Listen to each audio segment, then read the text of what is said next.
जैसे बच्चों screen visible है? Yes sir. तो हमारे बेसिक से बहुत सारे फॉन्ट के बेसिस पर और जो भी लाइन सेपरेटर थे ये सभी चीज हो गई थी। तो इसमें एक और नई चीज है दैट इज एचआर टैग। तो उसके बारे में फटाफट देख लेते हैं। सो टैग के बारे में बेसिक इन्फॉर्मेशन है। तो P tag B R tag आपने कर रखा था, एचआर टैग थोड़ा इंपॉर्टेंट है। तो ये क्या करता है बेसिकली, एचआर टैग जो है अगर आपको किसी भी पेज में हॉरिजॉन्टल लाइंस को ड्रॉ करना है, ठीक है, करना है, मैं चाहता हूँ कि भाई ऐसा है कि से एक पेज है आपका, वेब पेज जो दिख रहा है उसको आपको दो पोर्शन में बटा हुआ दिखे, तो आप क्या करोगे, सिंपली एक कहीं हॉरिजॉन्टल लाइन खींच दोगे। ठीक है भाई, सिंपली एक पोर्शन ये अपर हो गया और ये पोर्शन लोअर हो गया। तो ये चीज अगर आपको इनेबल करनी है तो इसके लिए आपको एच आर टैग का यूज करना पड़ेगा। सो पैराग्राफ ब्रेक की तरह भी यूज कर सकते हैं इसको। और एच आर टैग के साथ आपको बी आर टैग को यूज नहीं करना है। ठीक है, बिफोर एंड आफ्टर आप किसी भी तरह से बी आर टैग को मत यूज कीजिए, क्योंकि एच आर के अंदर ऑलरेडी वो चीज इनबिल्ट होती है। तो इस टाइप का आपका आउटपुट होगा। अगर आप कोई भी जहां पर कोई भी वेब पेज डिजाइन कर रहे हैं तो उस वेब पेज को जब आप डिजाइन करोगे तो जहां पे भी आप एच आर टैग का यूज करोगे तो देखिए यहाँ पर कुछ सेपरेशन आपको दिख रहा है। जैसे कुछ आपने पैराग्राफ लिखा हुआ है, देन सेपरेशन हो गया है, एक तरह का नया पैराग्राफ आपका हो गया, लेकिन उसमें सेपरेशन कर रहा है, एक तरह की न्यू लाइन ड्रॉ करने के बाद आपको दिखा रहा है। और जबकि बी आर होता है तो बी आर में क्या होता है, बी आर में सिंपली आपकी नेक्स्ट लाइन आ जाती है और इस टाइप की कोई लाइन ड्रॉ ना होती। तो ये मेजर डिफरेंस है। तो सिंपली ये एनक्लोजिंग एच आर टैग जो है उसके बारे में बता रहा है। देन इसके अंदर जो पर्टिकुलर एट्रीब्यूट्स हैं वो क्या क्या हो सकते हैं। तो से जो एच आर टैग हमने सिंपली यूज किया था, अब आप चाहते हो कि जो पर्टिकुलर सेपरेशन है जो आप लाइन ड्रॉ कर रहे हो उसका कलर कुछ चेंज हो जाए। ठीक, तो आपने क्या किया हुआ है, एच आर कलर रेड। ठीक है, तो देखिए आपकी यहाँ पर लाइन क्या हो रही है, उसके अकॉर्डिंगली रेड हो गई है। कोई भी कलर आप कर सकते हो, ठीक है, अपने अकॉर्डिंगली। देन एट्रीब्यूट जो है वो नेक्स्ट एट्रीब्यूट है विड्थ। तो अब देखिए यहाँ पर क्या है, अगर ये जो वेब पेज है इस वेब पेज की विड्थ 100% है। ठीक है, क्या है, इस पर्टिकुलर पेज की जो लेंथ है वो क्या है, 100% है। और इसको आप चाहते हो कि लाइन जो है वो पर्टिकुलर कुछ परसेंटेज वाइज आप ड्रॉ करना चाहते हो। ठीक है। तो क्या होगा, आपको जो भी एच आर विड्थ है उसको डिफाइन करना होगा कि आप कितनी परसेंटेज वैल्यू चाहते हो। देखिए आप अगर पेज का हाफ आप चाहते हो तो सिंपली आपने उस हाफ के लिए 50% यूज कर लिया हुआ है। अब देखिए होगा क्या, आपको लगेगा कि भाई ये जो 50% यूज है वो आपको लेफ्ट से या राइट से कहीं जाना चाहिए। ठीक है, मतलब कि लेफ्ट से ही जैसे आनी चाहिए, यहाँ से स्टार्ट और यहाँ से खत्म हो जाए तो हाफ पेज आपको पता चल जाए। लेकिन एग्जैक्टली क्या होगा यहाँ पर, यहाँ पर क्या होगा बेसिकली, यहाँ पर जो बाय डिफॉल्ट अलाइनमेंट है पर्टिकुलर एचआर का वो मिडिल होता है। ठीक है, मिडिल या सेंटर। तो देखिए यहाँ पर क्या होगा, सिंपली जब भी आप पर्टिकुलर यूज करोगे एचआर को विड्थ के साथ तो यहाँ पर क्या होगा, हाफ परसेंटेज जो भी हाफ उसका 50% आपको बाय डिफॉल्ट 50% मिडिल या सेंटर मिलेगा। देखिए अब यहाँ पर क्या कर रहे हो, आप ब्लू को 100% कर रहे हो, कलर और परसेंटेज को यूज कर रहे हो साथ साथ, और नंबर भी आप दे सकते हो। ठीक है, तो वो अपने अकॉर्डिंगली जो भी इसकी ये जो नंबर्स होंगे बेसिकली,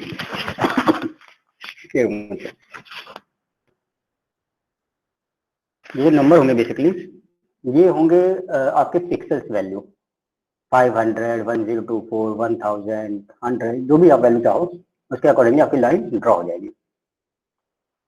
हेलो सर। हाँ बच्चे, सर ये 100% में पूरा लाइन टच नहीं कर रहा था, क्यों? ये बेसिकली विड्थ तो ये 100% इसको करनी चाहिए। अब ये बाय डिफॉल्ट पूरा नहीं दिखा रहा होगा, इसको करके देखना। ठीक है बेटा, वैसे तो 100% मतलब पूरे वेब पेज पे लाइन ड्रॉ होगी। ठीक है, उसको करके देखो तो पता चलेगा।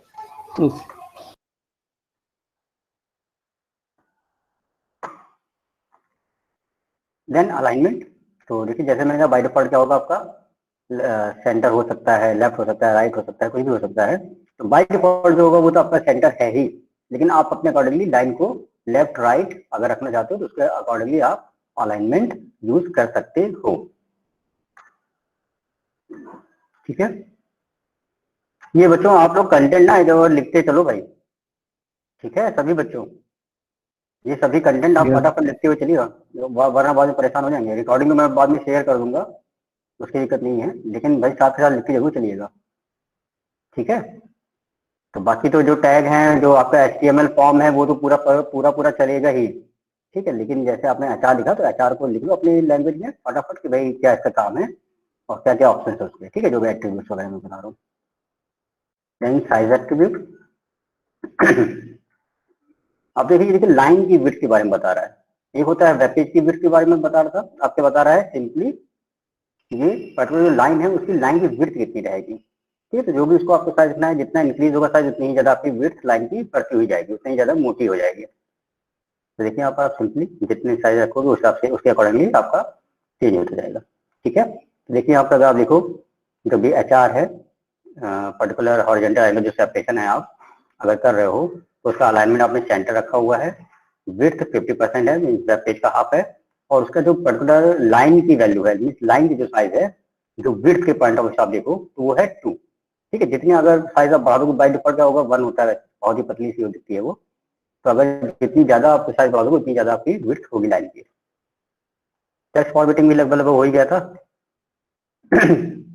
तो इसमें कुछ आपको स्पेशल कुछ टैग दिख रहे हैं जिसके बारे में आपको जानना चाहिए। तो जनरली देखिए होगा क्या, ये जो कैरेक्टर स्टाइल्स होंगी या पर्टिकुलर फॉर्मेटिंग होगी, जैसे आपने बोल्ड किया था, ठीक है, जो भी पर्टिकुलर टेक्स्ट था या फंड था उसकी जो फेस वैल्यू थी, मीन्स आपका पर्टिकुलर आप टाइम न्यू रोमन रखना चाहते हो, एरियल रखना चाहते हो, जो भी पर्टिकुलर फेस वैल्यू रखना चाहते हो, फेस या उसकी पर्टिकुलर स्टाइल, वो आप कुछ भी रख सकते थे। तो उसी के साथ साथ आपको कुछ specifically inbuilt character styles provide की जा रहा है, ठीक है। जैसे प्री टैग है, प्री टैग क्या करेगा, ये पर्टिकुलर जिस भी फॉर्मेट में आप कंटेंट लिख रहे होगे वो एज इट इज लिख देगा, ठीक है। और बेसिकली इटैलिक कर देता है, मस्त जस्ट स्टाइल चेंज करेगा, कहीं पे बोल्ड कर देगा, कहीं पे स्ट्रॉन्ग कर देगा। तो इस टाइप के कोई बेसिक से फीचर्स हैं जो कि आपको टेक्स्ट फॉर्मेटिंग में मिलेंगे। तो इसके कई सारे ऑप्शन हैं, जैसे कोट, ब्लॉक कोट।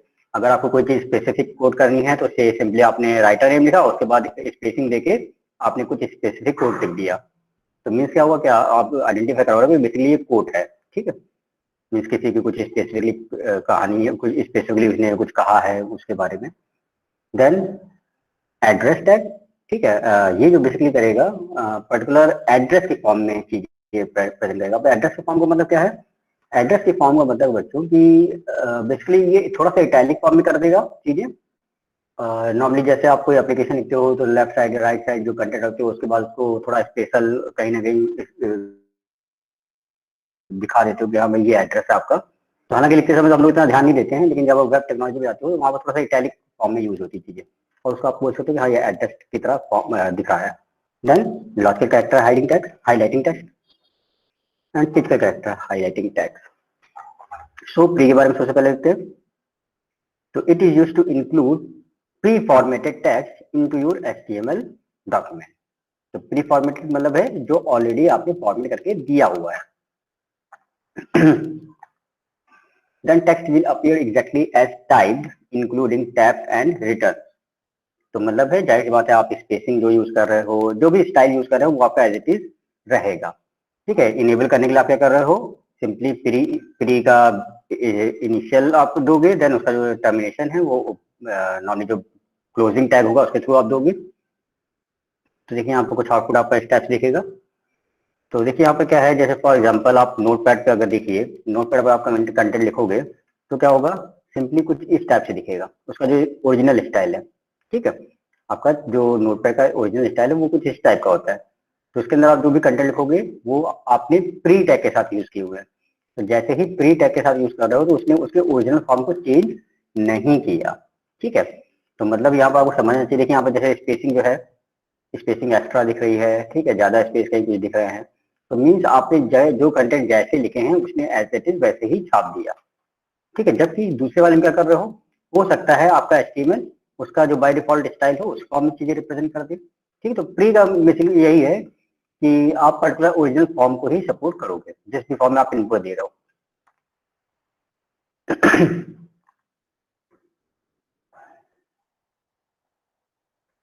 देन यहाँ पर इंडेंशन का एक कॉन्सेप्ट आता है। जैसे मैं बोला कि आपको से कहता हूँ कि भाई शेक्सपियर ने कुछ स्पेसिफिकली उसकी कोई स्टेटमेंट थी, तो आप क्या लिखते थे, से ऑथर शेक्सपियर सैड, और उसके बाद आपने कॉलन लगाए, और उसके बाद कुछ स्पेसिंग देके वो आपने कंटेंट लिख दिए।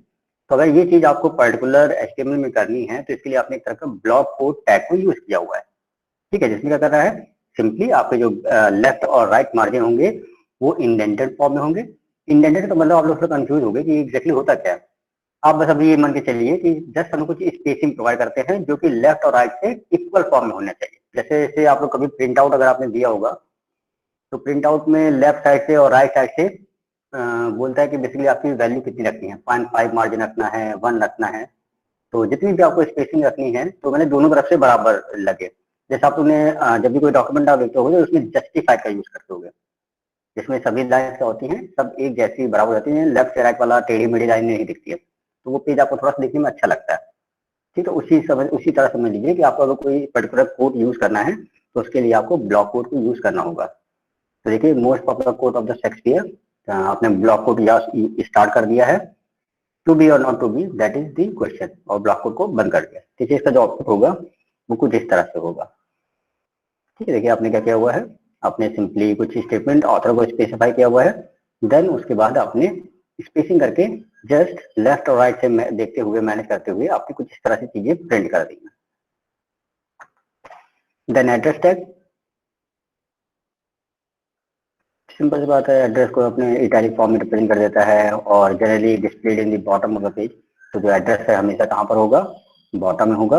इनेबल और डिसेबल आपको सिंपल सी बात है, इनिशियल करना पड़ेगा, कस्टमाइज करना पड़ेगा। तो यहाँ क्या हो रहा है, देखिए यहाँ पर जो भी फॉर्म है आपका जो एड्रेस है वो लास्ट ऑफ द पेज में जाएगा, एड्रेस हमेशा लास्ट में जा रहा है, तो आपने उसको कर दिया होगा। देन इटैलिक, जहाँ से भी एड्रेस स्टार्ट किया होगा।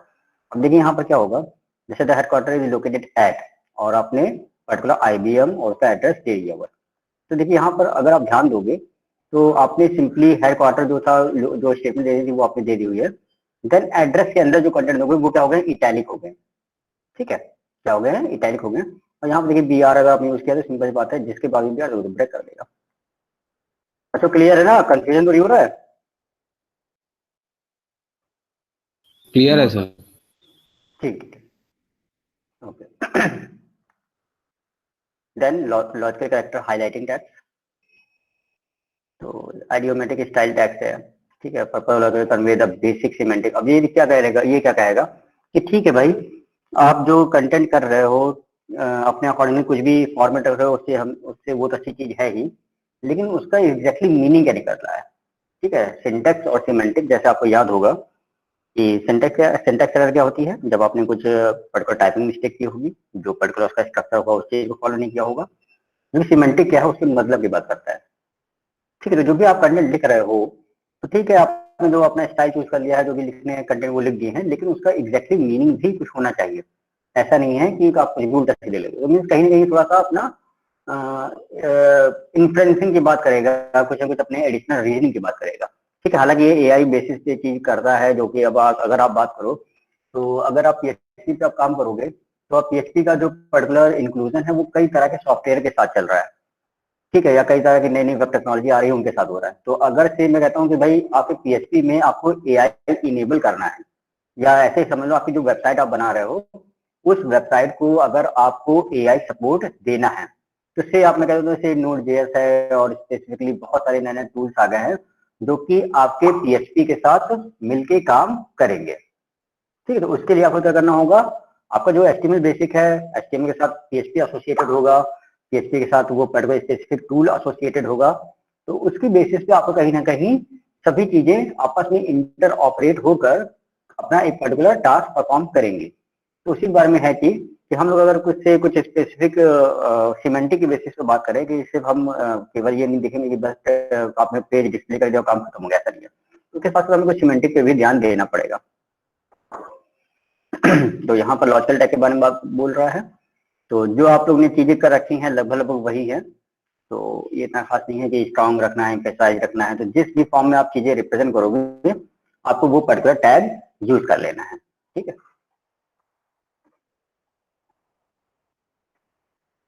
Then physical character highlighting tag, तो ये क्या है भाई, ये कहता है कि हम लोग टाइपोग्राफिकल स्टाइल टैग्स की तरह इसको यूज करेंगे। ठीक है, टाइपोग्राफिकल का मतलब है सिंपल सी बात है, टाइपिंग बेस्ड होगा। ठीक है, it is used to give your text a different look but exacting look. तो स्पेसिफिक लुक की बात कर रहा है, आप जो स्पेसिफिक लुक देना चाहो, फिजिकल स्टाइल की बात कर रहा है, तो इसके लिए आपके पास क्या क्या टैग है जो कि आप यूज कर सकते हो, बोल्ड, इटैलिक, अंडरलाइन, ठीक है, टेली टाइप, सुपर स्क्रिप्ट, सब स्क्रिप्ट, इसके बारे में डिस्कशन हो चुका है। देन एचटीएमएल टेबल, तो अब ये मैंने आपको थोड़ा सा हल्का सा इंट्रोडक्शन दे दिया था। देन इसके बाद एग्जैक्टली हम लोग टेबल कैसे बनाएंगे और उसमें बेसिकली हमारे क्या क्या ऑपरेशन हो सकते हैं, वो चीज थोड़ा सा देखिए। तो सिंपल सी बात है, टेबल का बेसिकली हमें क्या करना है, हम एक तरह स्पेसिफिक स्ट्रक्चर को प्रोवाइड करने के लिए हम लोग टेबल यूज करते हैं। ठीक है, फर्स्टली कहाँ कब यूज हुआ था, HTML 3.2 में इसको इंट्रोडक्शन आया था, means as a new feature की तरह। देन टेबल के फायदे क्या क्या है, क्या क्या कंटेन कर सकता है, it contains such as headers, anchors, list, paragraph, forms, images, pre-formatted text and even nested tables। तो मीन्स है टेबल के अंदर आप बहुत सारे कंटेंट रख सकते हो, डिपेंड करेगा आप एक्चुअली किस लिए टेबल बना रहे हो, उसके अंदर क्या कंटेंट रख रहे हो। तो टेबल की एक कैपेबिलिटी है कि वो कुछ भी कंटेन कर सकता है। ठीक है, अब देखिए आगे जैसे हम लोग पढ़ेंगे फ्रेम्स ऑफ और फॉर्म्स पढ़ेंगे। ठीक है, तो फ्रेम्स ऑफ फॉर्म है, लेकिन यहाँ पर हमने उसकी बात नहीं की है, क्योंकि वो खुद ही अपना एक सेपरेट स्ट्रक्चर है। जैसे आपका टेबल एक सेपरेट स्ट्रक्चर है, उसी तरह से फ्रेम्स होंगे, फॉर्म्स होंगे, वो भी अपने एक सेपरेट स्ट्रक्चर की तरह काम करते हैं। ठीक है, तो वहां पर हम लोग ऐसे नहीं करेंगे कि हम एक टेबल के अंदर एक फॉर्म ही डिजाइन कर दें, तो वो चीज देखिए यहाँ पर नहीं लिखी हुई है। तो हम लोग मैक्सिमम कोशिश करते हैं कि जो इस टाइप के स्ट्रक्चर की जहाँ पर बात होगी, जो किसी एक तरह के ब्लू प्रिंट होंगे, जैसे टेबल क्या है, टेबल एक तरह का ब्लू प्रिंट ही है जिसके अंदर आप कंटेंट डालोगे। ठीक है, तो अब ऐसा मत कीजिए कि भाई एक एक जैसे पर्टिकुलर यहाँ पर अगर प्रोग्रामिंग लैंग्वेज के पॉइंट ऑफ व्यू से बात करें, तो हम ऐसा कर सकते हैं कि भाई पाइथन जो आपने वेबसाइट बनाई होगी या सॉफ्टवेयर बनाया होगा, उसको आप पर्टिकुलर PHP या HTML में एज इट इज बना दो, नहीं होगा ना। फिर अगर या और मैं इसको स्पेसिफिक बता देता हूँ, इससे मैं एग्जांपल देता हूँ कि आपने एक वेबसाइट बनी है जो कि पाइथन बनी है, और एक वेबसाइट बनी है जो कि पर्टिकुलर PHP में बनी हुई है। ठीक है, दोनों ने अपना अपना काम करके दोनों ने वेबसाइट बना दी, आपको जो पर्टिकुलर फ्रंट दिख रहा है उसकी बेसिस पे आप जस्टिफाई नहीं कर सकते हो कि ये PHP पे है या पाइथन पर है। ठीक, देन तो अब ये अगर इन दोनों को आपको कन्वर्ट करना है या इन दोनों को इंटर ऑपरेबल बनाना है, तो वो चीज अलग हो गई कि PHP और पाइथन की बेसिस पे इनको इंटर ऑपरेट कर दो, कन्वर्जन कर दो, वो चीज सेपरेट हो गई। ठीक है, इसके शायद आप लोगों को इसमें डाउट लग रहा हो कि भाई पाइथन और PHP का कन्वर्जन कैसे होगा। तो बेटा क्या होता है, मैं आपको इसके बारे में थोड़ा सा इंडस्ट्री लेवल बता दूं कि जो बड़ी बड़ी कंपनीज होती हैं, जैसे फॉर एग्जांपल पाइथन आज से मैं कहूँ 7-8 साल पहले तक इतना ज्यादा उसका प्रचलन नहीं था। उससे पहले PHP चलती थी, ठीक है, और भी बहुत सारी वेब टेक्नोलॉजी थी, मुझे जावा जावा पे चलता था कुछ सारा काम। तो अब क्या हुआ, जब ये सब चीजें पुरानी जो चीजें एग्जिस्ट कर रही थी, अब नए नए प्रोग्रामिंग लैंग्वेज और नए नए सॉफ्टवेयर आ रहे हैं, तो होता क्या है, आपका जो पर्टिकुलर सॉफ्टवेयर होता है या जो भी वेबसाइट के पॉइंट ऑफ व्यू आप समझ लो, उन वेबसाइट को as it is conversion tool के द्वारा कन्वर्ट करके दूसरी प्रोग्रामिंग लैंग्वेज में एज इट इज बना दिया जाता है। जैसे PHP की वेबसाइट को आपने पाइथन में कन्वर्ट करके बना दिया। ठीक है, तो अब यहाँ वहां पर ये नहीं होगा कि आप पाइथन का सॉरी PHP के कोड को आप बार बार लाइन बाय लाइन टाइप कर रहे हो और उसको पाइथन में कन्वर्ट कर रहे हो, नहीं, वो कन्वर्टर का काम है। आपको कहोगे कन्वर्टर कैसे काम करता है, तो भाई वैसे ही काम करता है जैसे आप हिंदी को इंग्लिश में कन्वर्ट करते हो। ठीक है, उसके लिए स्पेसिफिक बहुत सारे आपको स्पेसिफिक चीजों की जरूरत पड़ेगी, रूल्स की जरूरत पड़ेगी। ठीक है, कई तरह के इनबिल्ट सॉफ्टवेयर होंगे, बहुत सारी चीजों का कॉम्बिनेशन होंगे, आप तब ये काम कर पाओगे। ठीक, तो वही चीज यहाँ पर है कि अगर आप चाहो कि एक टेबल के अंदर हम लोग पर्टिकुलर पूरा पूरा फॉर्म डिजाइन कर दें, पूरे पूरे फ्रेम को डिजाइन कर दें, तो वो चीज थोड़ी फिजिबल नहीं है। ठीक, वो चीज ठीक नहीं होती है, जो कि हम लोग आगे पढ़ेंगे। तो बस टेबल के अंदर हम लोग क्या करते हैं, जो बेसिक चीजें हैं, जो बेसिक कॉन्सेप्ट हैं, जिनको बस ये आप ऐसे समझिए कि जो चीजें हमारी किसी दूसरी चीज से लिंक ना हो। जैसे इमेज आपने एक बार स्टोर करके रख दी तो रख दी, अब उसको ऐसा नहीं कि बार बार यूजर से इनपुट कराते रहो। ठीक है, ठीक है, अगर बाई चांस अगर इनपुट करा भी रहे हो तो स्पेसिफिक एक लोकेशन पर जानी चाहिए। ठीक है, मीन्स आपका स्पेसिफिक हर एक टेबल में एक सेल्स होंगे, उन सेल्स में ही स्पेसिफाइड लोकेशन पर डेटा आपका जाए।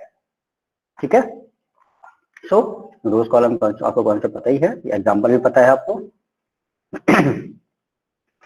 तो अब देखिए मैं कहता हूँ भाई कि सभी लोगों को मैं 5 मिनट दे रहा हूँ और ये टेबल थोड़ा डिजाइन करना है। ठीक है, मैं सभी को 5 मिनट देता हूँ और मैं कहता हूँ कि भाई ये टेबल थोड़ा सा डिजाइन करना है, सभी लोग जरा बनाइए इसको। ठीक है, फिर मैं आपसे पूछता हूँ कैसे बनाया।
यस बच्चों, किसी ने डिजाइन किया, थोड़ा सा बनाया टेबल को किसी तरह से? Yes sir. बना लिया? बताओ भाई, थोड़ा सा मुझे बस डिफाइन कर दो। विशाल, किसने बोला था? विशाल ने बोला था, किसने बोला था? यस सर, मैंने विशाल ने। बोलो बेटा। सर अपनी फाइल के अंदर हमने टीआर और टीडी टैग का यूज किया है, और इसको यूनिट नेम और डिस्क्रिप्शन को बोल्ड करने के लिए टी हेडिंग वाला यूज कर लिया है मैंने उसके अंदर। ठीक है। और अगली रो में फिर टीआर टैग डिफाइन करके और कॉलम चेंज करने के लिए तो पहला एक टीडी टैग चलाया, उसमें बीसीएस लिखा, फिर उसको क्लोज कर दिया। नेक्स्ट टीडी टैग में बिजनेस कंसल्टेंसी सर्विसेज, और फिर टीडी टैग क्लोज कर दिया। फिर नेक्स्ट टीआर टैग चलाया है, उसमें एफडब्ल्यूजी और उसका टीडी वाला डिफाइन कर दिया है। ठीक ठीक ठीक ठीक है, ठीक है, ठीक है, गुड। तो देखिए भाई, विशाल ने तो सोल्यूशन दे दिया है, तो मेरे हिसाब से सभी को ये सब चीजें आनी चाहिए। मतलब नॉर्मली थोड़ा सा अगर जिसको आता है वो तो अच्छी बात है, जिसको आता है वो अच्छी बात। और तो इसका जस्ट मैं सोल्यूशन प्रोवाइड करता हूँ।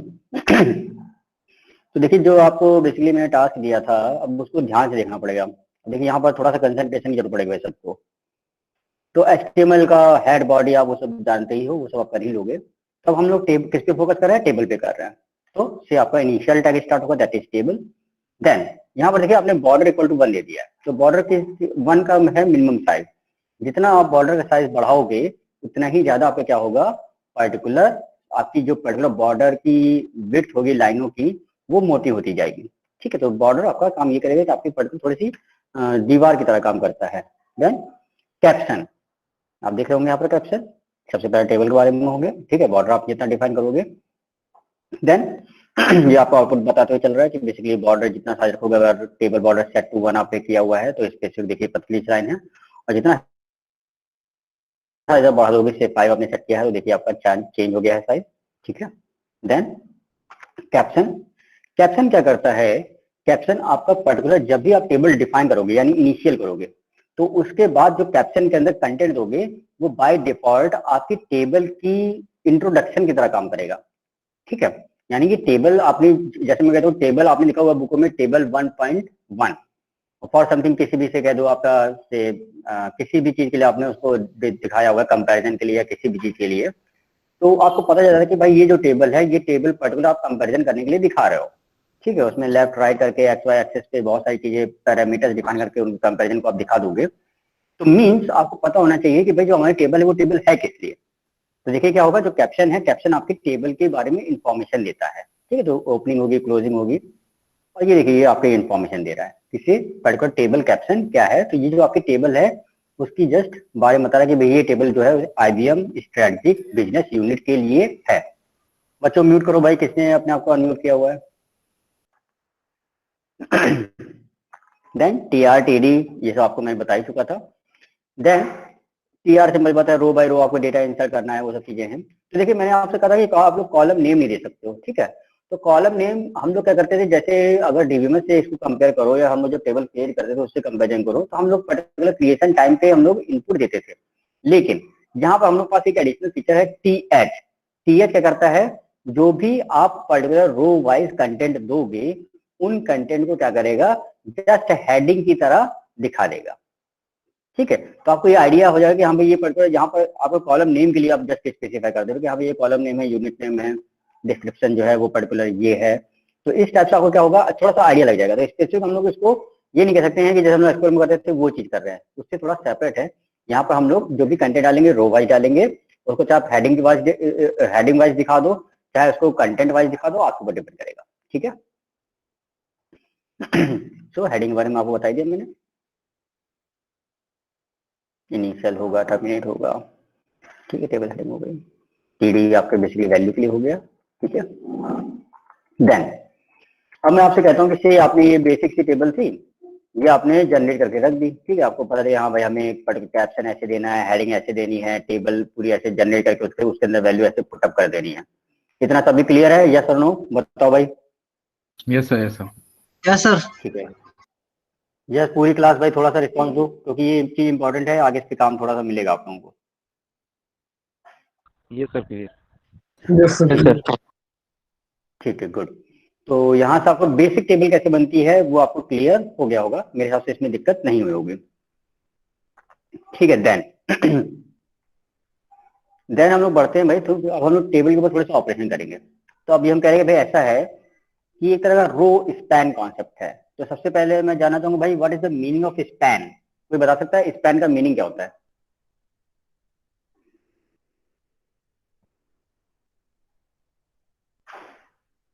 स्पैन मीन्स है मतलब देखा जाए तो सर ड्यूरेशन होता है, मतलब कि कितना लंबा या कितने टाइम, क्या जैसे अगर रो में देखा जाए तो रो कितना लंबा हो।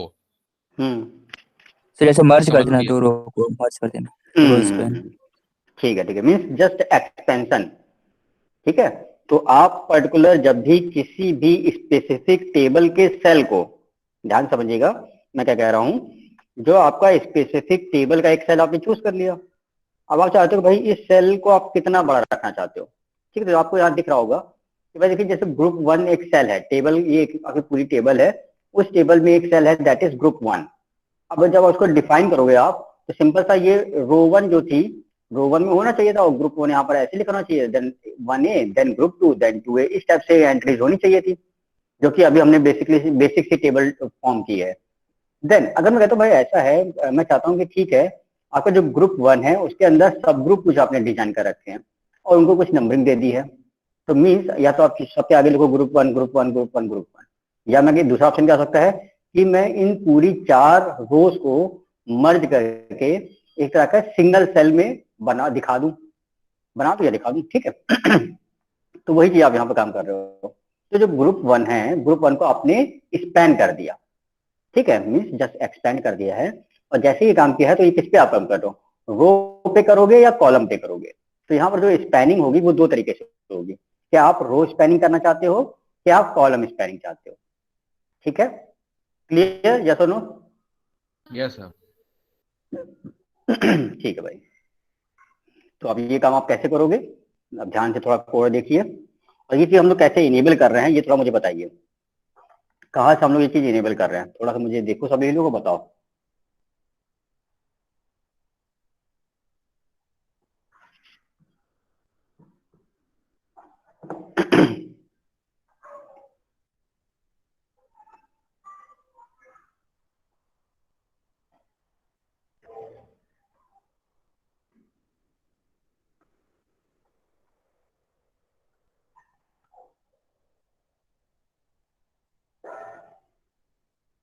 बताइए भाई बच्चों।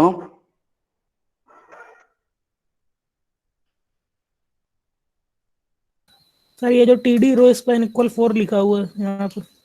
यही सर, ठीक है। Yes sir. सर वो स्पैन इक्वल टू 4 किया गया है, वो स्पैन इक्वल टू 4 किया गया है, तो उसमें ग्रुप 1 और उसके बाद 1A और सब डिफाइन किए गए हैं, उसी को आगे हमने एक ऐसा कॉलम यूज कर लिया है फिर से, मतलब ऐसे वो एक एक नया वो बना के। ठीक है, तो यहाँ से मेरे हिसाब से बच्चों को क्लियर हो गया होगा कि हम लोग क्या कर रहे हैं एग्जैक्टली। आपका जो बेसिक सा स्ट्रक्चर था टेबल का वो आपको एज इट इज रखनी है, कैप्शन आपको रखनी है, बॉर्डर रखनी है, और जो भी आप हेडिंग देना चाहते हो, वैल्यूज देना चाहते हो, वो आपको एज इट इज रखनी है। लेकिन जैसे ही चीज आप काम करोगे तो आपको यहाँ को थोड़ा सा कंसंट्रेट करना पड़ेगा। आप कंसंट्रेट क्या करना पड़ेगा ये सवाल उठता है, तो कंसंट्रेट भाई इस चीज पे करना पड़ेगा कि हमारी एक पर्टिकुलर बेसिक सी कंडीशन थी टेबल बनाने की, कि आप जो भी एंट्रीज करोगे रो बाय रो करोगे, और जैसे ही रो बाय रो चीजों का इंजर्शन स्टार्ट करोगे वैसे ही क्या होगा, आपको कंटेंट जो है रो बाय रो का मतलब है आपकी एक रो हुई और उसमें हो सकता है मल्टीपल कॉलम हो, मीन्स रो और कॉलम की बेसिस पे आपको हर एक सेल में वैल्यू को पुटअप करना है। अब जैसे एक सेल की बात आती है तो उस सेल में आपको क्या करना है, क्या आपको हेडिंग की तरह वैल्यू रखनी है, क्या आपको डेटा वैल्यू रखनी है, या आपको डिपेंड करेगा। तो से हम लोग सबसे पहले इंपॉर्टेंस देते हैं कि हम लोग भाई हेडिंग सबसे पहले लिख दें। तो आपको जैसे जैसे देखिए यहाँ पर क्या हुआ है, जो पहली रो है TR का मतलब है रो आप लिख रहे हो, देन इसके बाद TH लिख रहे हो, मीन्स आप सबसे पहले क्या कर रहे हो, जो पहला सेल है उसकी जो वैल्यू होगी उसका आपने ग्रुप नेम दे दिया है, देन टर्मिनेट कर दिया है। देन सिमिलरली दूसरा आपने हेडिंग उसी रो में दूसरा जो सेल है उसमें आप क्या कर रहे हो, पर्टिकुलर दूसरा हेडिंग रख रहे हो, देन सिमिलरली इस तरह से आप मूव करते जा रहे हो और टर्मिनेट कर दिया। तो पहली रो में क्या करो आपने जस्ट हेडिंग को पुटअप कर दिया। तो ये हेडिंग कैसे पुटअप की है ये देखिए, ध्यान से देखिए, ग्रुप नेम सब ग्रुप नेम ग्रुप नेम सब ग्रुप नेम। तो मीन्स है आपकी जो पूरी टेबल थी इसकी जो पहली रो थी उस रो में आपने जस्ट क्या इनपुट दे दिया है, पर्टिकुलर हेडिंग इनपुट दे दिया। ठीक है, आप चाहे तो वैल्यू पुटअप को दे सकते हैं, अगर इसको आपको मीनिंग पता है कि आप क्या एग्जैक्टली पुटअप कर रहे हो। ठीक है, देन अब नेक्स्ट रो से आप क्या करोगे, नेक्स्ट रो से सवाल होता है। अब यहाँ थोड़ा सा ध्यान देना पड़ेगा। आपने क्या किया हुआ है इसमें आपने क्या किया हुआ है, T D row span equal to 4 और उसके बाद ग्रुप 1 जो भी है उसकी वैल्यू आपने पुटअप कर दी हुई है। ठीक है, क्योंकि टीडी क्या कर रहा है, टीडी आपका डेटा वैल्यू को बता रहा है, तो आपने उसको 4 तक एक्सपेंड कर दिया है, उसकी वैल्यू आपने ग्रुप बना दी है और टर्मिनेट कर दिया है। ठीक, देन यहाँ पर देखिए, ध्यान से देखिएगा, दूसरी जो उसी रो में मीन्स जो फर्स्ट रो है, उस फर्स्ट रो में आपने क्या किया हुआ है, आपने उसके साथ कुछ वैल्यू भी एसोसिएट कर दिया है। मीन्स एक सेल के अंदर आपने ग्रुप 1 इंट्रोड्यूस कर दिया है, देन दूसरी जो सेल है उस रो में जो दूसरा सेल है उसमें आपने क्या पुटअप कर दिया है, 1A एक वैल्यू। देन सिमिलरली जो तीसरा है उसको भी आपने ग्रुप 2 कर दिया है, तीसरा सेल जो है, और चौथे सेल को आपने 2A दे दिया। मीन्स यहाँ अगर आप ध्यान दें तो भाई हम लोग क्या कर रहे हैं, पर्टिकुलर जो पहली रो डिफाइन कर रहे हैं उस रो में ही पूरा कंप्यूटेशन परफॉर्म कर रहे हैं। ठीक है, हम क्या कर रहे हैं, जो हम पर्टिकुलर रो डिफाइन कर रहे हैं उस रो में ही पूरा कंप्यूटेशन परफॉर्म कर रहे हैं। तो अब ये चीज कैसे होगी, तो ये चीज जो मैंने आपको बताई है, ये चीज वही जस्ट डिस्क्रिप्शन है इसका। ठीक है, ये आपको क्लियर हो गया होगा मेरे हिसाब से। उसी के बाद अब ये जस्ट 1 बाय 1 चीजें बता रहा है कि एग्जैक्टली आप लोग प्रोसेसिंग कैसे करते जा रहे हो। ठीक है, तो मैंने जो आपको डिस्क्राइब कर दिया है, तो मैं उस पॉइंट पे लेके जा रहा हूँ जहाँ पर आप लोग इस समय, जहाँ पे मैं आपको चीजें डिस्क्राइब कर रहा हूँ। तो ये चीज मैं आपको डिस्क्राइब कर रहा हूँ। तो मीन्स जैसे आप वैल्यू पुटअप करोगे, इसके पहले आपने, जैसे मैंने कहा कि आपने ये जो काम परफॉर्म किया हुआ है, जब ये आप काम परफॉर्म करोगे तो क्या होगा, आपका जो आउटपुट होगा कुछ इस फॉर्म में होना चाहिए, है कि नहीं भाई, बताइए, है कि नहीं बच्चों, बताइए भाई। Yes sir, yes yes sir. Sir. ठीक है, गुड। सो आपका एग्जैक्टली एक्सपेक्टेड आउटपुट ये होना चाहिए, या बैकएंड पे आपका इस तरह से चीजें होंगी, लेकिन आपने उसको मॉडिफाई किया हुआ है। ठीक है, तो आप देखिए क्या होगा, यहाँ पर जैसे ही आप नेक्स्ट रो को इंजर्शन स्टार्ट करोगे, तब क्योंकि आपका जो पर्टिकुलर ग्रुप 1 जो सेल था, जो पहली ऐसे कह सकते हो आप, दूसरी रो का जो पहला सेल था उसका एक्सटेंशन आपने 4 रो तक कर दिया है। ठीक है, तो अब सिंपल सी बात है, जो पहला सेल है और तीसरा सेल है उसमें 4 रो तक कोई भी इंजर्शन नहीं होगा। क्लियर, या सुनो बच्चों? Yes sir. ठीक है, गुड। तो अब जैसे ही आप नेक्स्ट रो पे आप वैल्यू आप पुटअप करोगे तो क्या होगा, 1B और 2B आपने पुटअप किया वैल्यू। ठीक है, तो मीन्स है, क्योंकि भाई ग्रुप, जो भी ग्रुप 1 था ग्रुप 2 था, इन दोनों ने 4 रोज को पकड़ रखा है, तो उसके बाद जो भी रोज बची हुई हैं, जिस रो में भी जो सेल बचा हुआ है उसके अंदर वैल्यू आपकी जाएगी। तो देखिए क्या होगा, 1B और 2B आपने जैसे पुटअप किया तो ये ग्रुप 1 और ग्रुप 2 में नहीं गया है, मीन्स इसके नीचे के जो सेल थे उसको वो खा गया है, और सिंपली जो भी नेक्स्ट बचे हुए सेल्स हैं उसके रिस्पेक्टिवली रो में वहां पर डेटा को पुटअप कर दिया है। सिमिलरली इसी तरह से नेक्स्ट इंजर्शन करता जाएगा, और 4 जब तक आपकी बेसिकली जो इसका स्पेसिफिक साइज है 4 आपने रो स्पैन किए हुए हैं, वहां तक ये 4 पर्टिकुलर चीजों को अलाउ करेगा, और इसके बाद जैसे 5 की रो करोगे तो हो सकता है ये पूरी रो में इंजर्शन अलाउ कर देगी। ठीक है भाई, यस और no, clear? Clear sir. Yes sir. Yes sir. ठीक है, तो चलो बच्चों ऐसा है कि भाई फटाफट काम परफॉर्म कीजिए। ठीक है, अब मैं यूनिवर्सिटी निकल रहा हूँ। ठीक है, तो यहाँ से मैं ठीक ये है लॉग आउट करूंगा, आप लोग फटाफट लॉग परफॉर्म करके, अगर मुझे टाइम मिला तो मैं पौने पे लॉग इन करके कुछ देख लूंगा आप लोगों ने क्या किया है, अदरवाइज अगली बार चेक करूंगा। लेकिन काम पूरा कंप्लीट करके रखिए भाई, और इसके बाद मैं आप लोगों को एक्सरसाइज देना चालू कर दूंगा, असाइनमेंट ठीक वगैरह होंगे इसके ऊपर, तो फिर वो मैं देना चालू करूंगा जो कि चेक होंगे प्रॉपरली। ठीक है भाई, चलिए, ओके सर। Okay sir.